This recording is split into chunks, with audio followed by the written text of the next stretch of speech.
Welcome friends, સ્વાગત છે તમારું મારી ચેનલમાં ધ વુમન્સ ડ્રીમ. દિવાળીની શરૂઆત થઈ ગઈ છે અને ઘરે ઘરે મીઠાઈઓ બનતી હશે. તો આજે મેં તમારી સાથે કાલા જામની રેસીપી શેર કરી છે, જે ઘરે ખૂબ જ સરળ પદ્ધતિથી અને 3 જ વસ્તુમાં સારી રીતે બની જાય છે.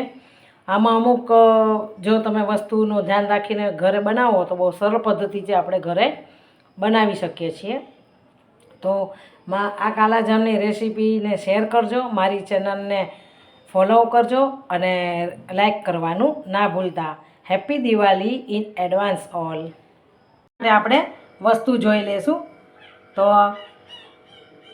આ કેસરના તાતણા આપણે લીધા છે, એલચી 2 લીધી છે, આપણે આ મેંદાનો લોટ છે જે 1.5 ચમચી જેટલું લીધું છે. આ બેકિંગ પાવડર છે જે 1/2 ચમચી મેં લીધો છે. આ ખાંડ છે 1 ચમચી લેવાની છે આપણે. આ ચાસણી માટે 2 કપ ખાંડ લેવાની છે આપણે. માવો છે મોળો, એ આપણે 150 ગ્રામ છે. અને પનીર, મલાઈયુક્ત પનીર આપણે લીધું છે, એ ફક્ત 40 ગ્રામ છે. તો ચાલો ફ્રેન્ડ્સ, બનાવી લઈશું આપણે કાલા જામ.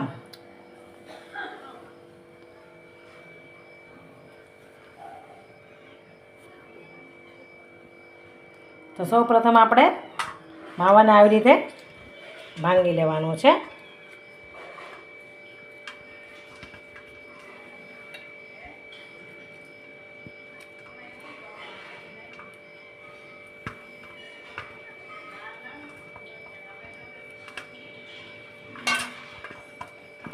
પછી આપણે આ હાથની મદદથી માવાને આવી રીતના મસળી લેવાનો છે.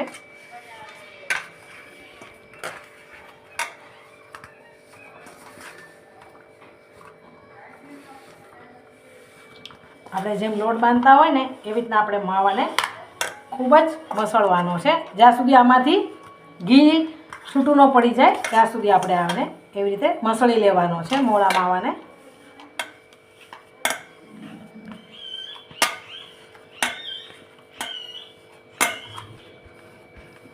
જો આવી રીતે આપણે માવાને ખૂબ જ સારી રીતે મસળી લેવાનો છે. આ પ્રોસેસ ખૂબ જ જરૂરી છે, તો આપણા જાંબુ એકદમ સોફ્ટ થશે.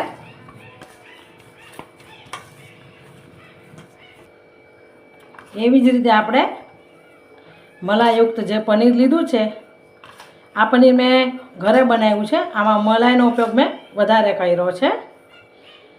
આ પનીરને પણ આવી રીતના જ આપણે મસળી લેવાનો છે.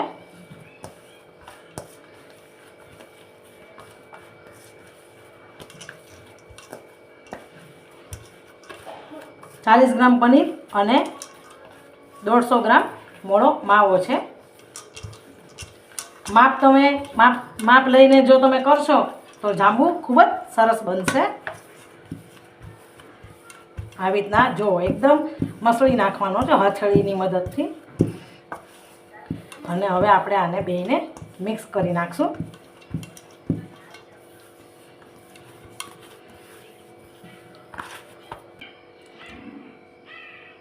સારી રીતે આપણે મસળી લીધો છે. એના અંદર આપણે 1/2 ટેબલ સ્પૂન બેકિંગ પાવડર આવે છે કેક માટે, એનો ઉપયોગ કર્યો છે. તો 1/2 ચમચી જ આપણે નાખવાનો છે.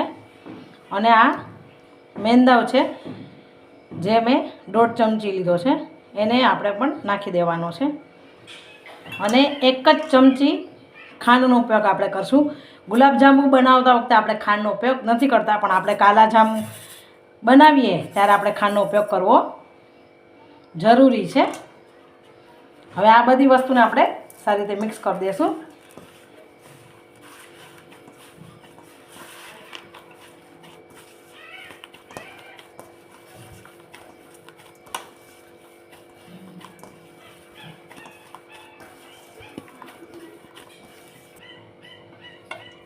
આપણે લોટ તૈયાર કરી લીધો છે જાંબુનો.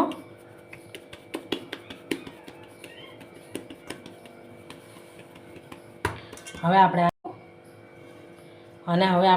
રેસ્ટ નથી દેવાનો. આપણે પહેલાં ચાસણી તૈયાર કરી લઈશું. આપણે એક જાડું પેન લઈ લઈશું. એના અંદર આપણે 2 કપ ખાંડ ઉમેરી દેવાની છે, 1 કપ આપણે પાણી ઉમેરી દઈશું.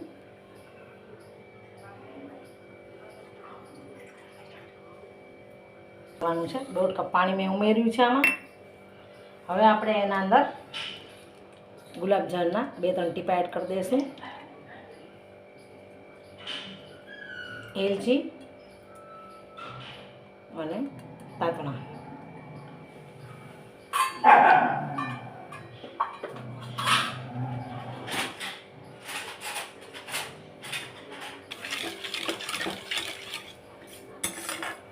ખાંડની જાંબુ માટેની ચાસણી તૈયાર કરવા લેવાની છે.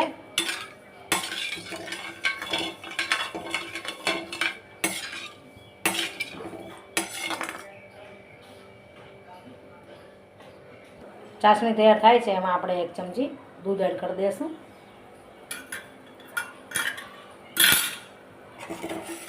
જો ફ્રેન્ડ્સ ચાસણી તૈયાર થઈ ગઈ છે. ફ્રેન્ડ્સ ચાસણી તૈયાર થઈ ગઈ છે. આપણે ચાસણીને 1 તારની નથી કરવાની, આપણે અડધા તારની ચાસણી કરવાની છે. તો આપણે હમણાં એને ચેક કરી લઈશું. તો તમે જોઈ શકો છો કે હજી થોડીક વાર છે, હજી હાથમાં ચાસણી ચોટતી નથી. તો આપણે હજી આને થવા દઈશું.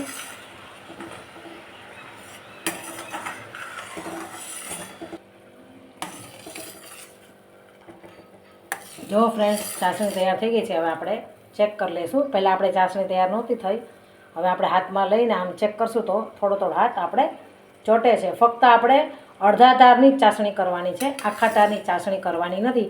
ચાસણી આપણી તૈયાર થઈ ગઈ છે. આપણે ગેસને બંધ કરી દઈશું.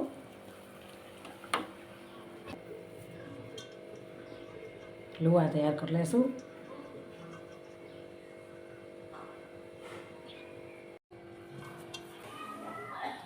જો ફ્રેન્ડ્સ આપણા જાંબુ તૈયાર થઈ ગયા છે. હવે આપણે એને તળી લઈશું. કરવા મૂકી દીધું છે.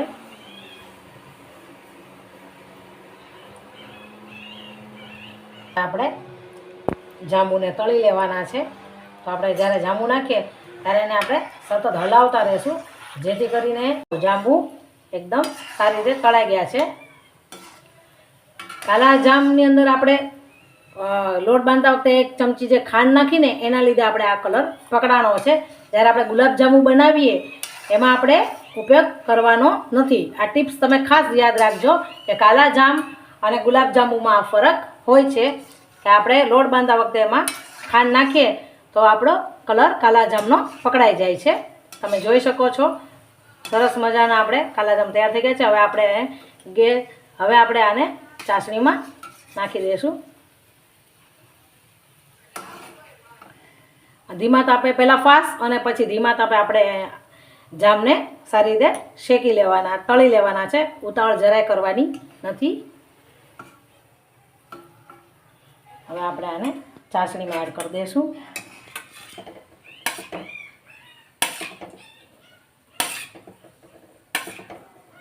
આવી રીતે આપણે બધા જાંબુને ચાસણીમાં એડ કરી લઈશું.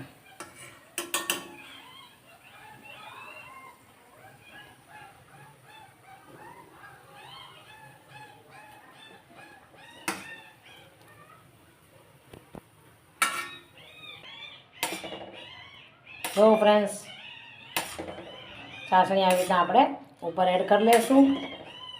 હવે આને આપણે ફ્રીજમાં ઠંડા થવા મૂકી દેવાના છે.